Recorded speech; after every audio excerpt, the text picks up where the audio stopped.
نزلت وقلت انا مش راجع. ميدان التحرير أصبح ساحة للحرية.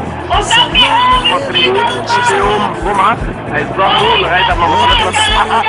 زي ما انتم شايفين أعداد ملايين، مظاهرة مليونية بمعنى الكلمة.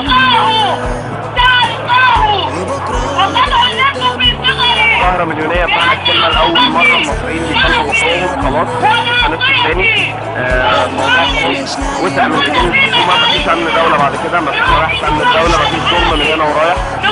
زي ما احنا شايفين كل طوائف الشعب، سواء إخوان مسلمين، كل الشعب، أطفال صغيرين، عائلات كاملة نازلة. يعني واحنا في المترو شفنا كل أطفال صغيرين وناس كبار وشباب.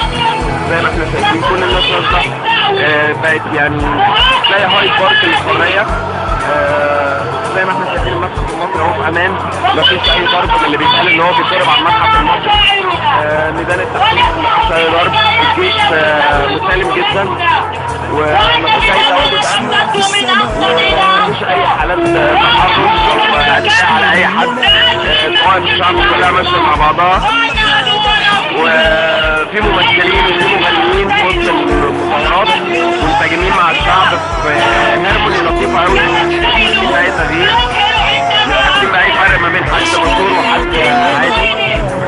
وباذن الله المظاهرات دي كلها هتيجي بفايده.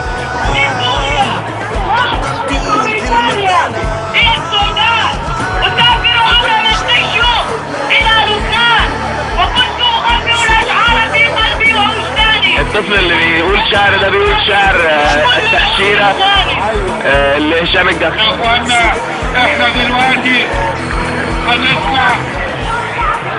هنسمع لاخونا الدكتور محمد البلتاجي.